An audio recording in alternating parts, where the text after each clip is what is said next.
Hey, what's going on? Today's project is I built this fence a long time ago. It's my property here, and built about 2 feet in from the property line, mainly because there used to be a big tree right here. But so my property is probably somewhere around here. Well, the neighbors did about the same thing. They made their property line a good 2-3 feet inboard. And what that's done is it's created this alleyway where just a bunch of leaves and, or I should say weeds, and just things undesirables have grown. And some of them have actually turned into almost like tree type things. So trying to take a weed whacker and cut them down, it's nearly impossible for anything other than blades of grass and some smaller things. But like the big weeds like this one back here, probably got a base on it like that. It's really hard, so I wanted to figure out something that I could do it with on the weed whacker. When you go into the home stores, they've got these attachments you can put on your weed whacker, and they have kind of like a blade that flies around. They really stink. I've tried them. They break off. They don't work very well. They get hung up. Then there's another product I'll show you in a minute, and that actually I have them at the place I work. It's kind of 2 blades kind of chattering back and forth like this. And I tried it back here, brought it home, I borrowed it. It was horrible, hardly did the job. It could cut through something pretty small, like a 1/4 inch, but anything bigger than that. So I thought, well, if I could get a circular saw on the bottom of my weed whacker, I think that would work. Now, of course, that sounds pretty dangerous, but I mean, a circular saw in itself is dangerous. Your hands are right around the blades. This is going to be out in front of you. Obviously, there can't be any people around, animals and things like that. And if you build this, you build it on your own free will. It's it is, you got to be careful. It can be dangerous. But I built one, and I haven't totally finished it yet. I'm going to do the finishing touches for the film here and show you how I did it, how I attached it to the bottom of the weed whacker, the weed string trimmer, and we're going to go back here and cut some weeds when it's done. Okay, so let's have a look how we did it. Okay, so here's what we need to do the job. You need your string trimmer, and what I did is I have this one here, which has a, like most of them have the bump advance for the string. This one has a 3/8 adapter, or whatever you want to call it, kind of like a nut, but it's round. And there's your screw that goes through it. So the problem you run into is the saw blades. I don't think anybody makes one with this 3/8 hole to it. So what I did was I found a 3/8 washer, and it fits the trimmer, but again, the hole for the saw blade is too small for that. So we have a problem one way or the other. Either the saw blade is too big for the trimmer, or the washer can't fit. See, the washer fits around, but it doesn't fit inside the saw blade. So that's what we want to do. Is we want to enlarge it and get the washer in there. So what I was telling you earlier too, this is the tool that is actually 2 blades there, and this would hook on in place of a head on a straight shaft trimmer, and these 2 things chatter back and forth, and what goes between as this moves away, and you can see the blue and the gray blades.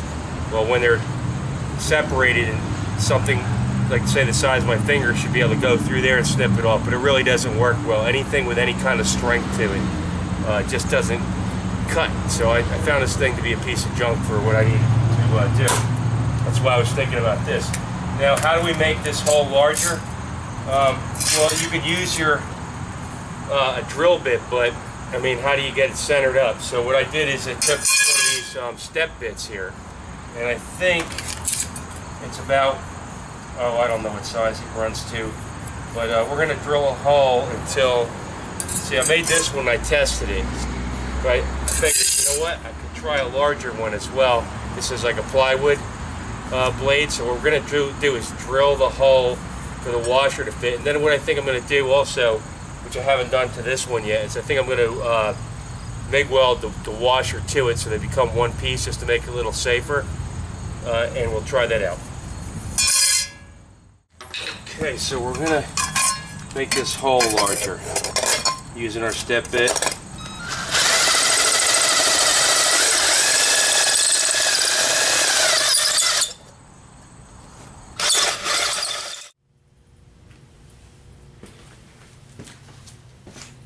Okay, so the next thing we're going to do is we're going to weld these washers into our new larger holes in our saw blade. So I just want to tap them in, make sure they're flat to the bottom.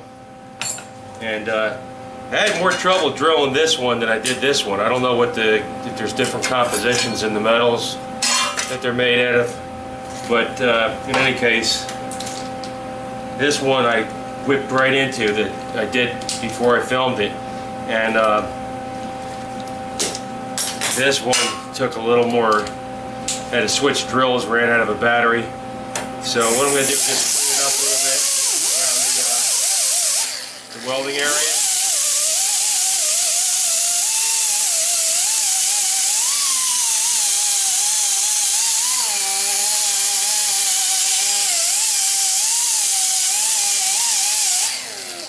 Should be good enough. And we're going to weld.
Now we're going to clean up the welds a little bit to make them flatter inside the, when I bolt it down to the weed trimmer. I don't really want them humping up that much.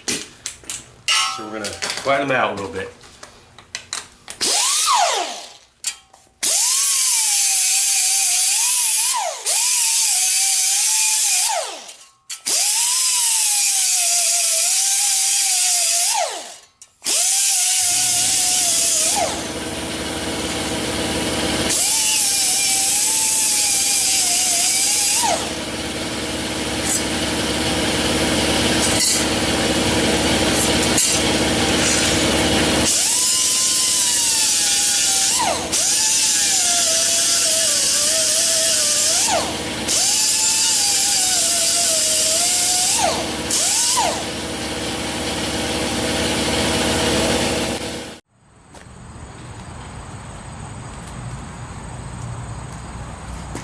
Okay, we got our two blades worked out here. We got both the washers welded in place.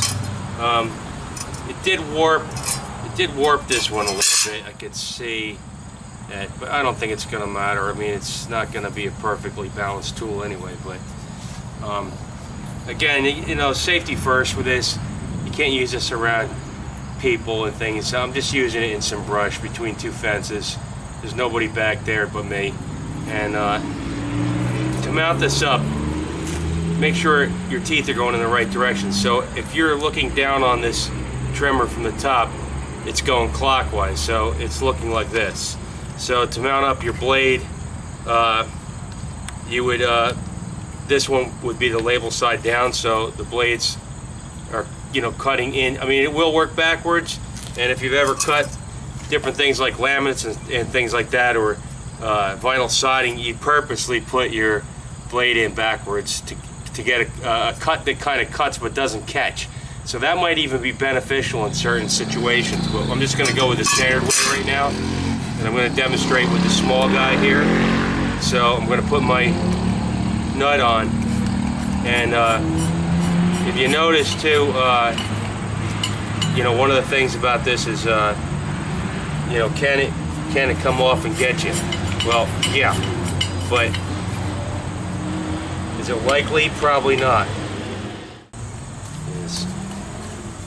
One of the reasons that it's likely not to come off, and it hasn't yet, is I left the weed trimmer, the string trimmer in, and what it's doing is it's pushing back on it, and I'm probably going to do something else too. Like, I'm probably going to modify this whole head later on without the weed trimmer part, and make it positively foolproof with coming off. And the other thing that it's able to do like this is, you can see it's not that tight, but I've tested this and it does the job. I guess it spins so fast that it does the job. So we're going to test it out in a minute, okay? So this is the area that used to have a tree in it that you pretty much can't see the stump. Well, we're going to now.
Let's check. Still tight, not even loose at all. And see, it freewheels. So this is working. See, I lost my string, don't care. Like I said, be careful. Okay, so I got the big guy on there, and I didn't find it very useful. It's probably just because of the fine teeth on it, compared to the smaller blade with the, you know, from a hand circular saw, with the more aggressive cutting blade, like for cutting off 2x4s and things like that. It's more like a plywood blade, and you know, siding if you turn it backwards. But compared to this thing stinks. And I mean, this I guess it's designed to do whatever it's supposed to do. It cut small brush down, but I think it's a piece of crap. And like I said, this thing works. It flies through stuff. I mean, obviously it can get stuck, you know, because it's a very aggressive edge on it. But it got stuck on me once or twice, but it really worked well. I was like amazed with this compared to the weed trimmer or the attachments they sell.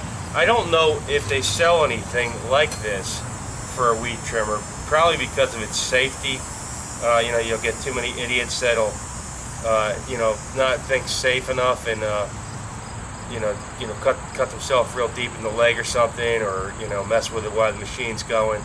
So safety is the big thing, and if you know this scares you at all, steer clear of it completely. And I take no responsibility if you go and do this yourself. So, thanks for watching.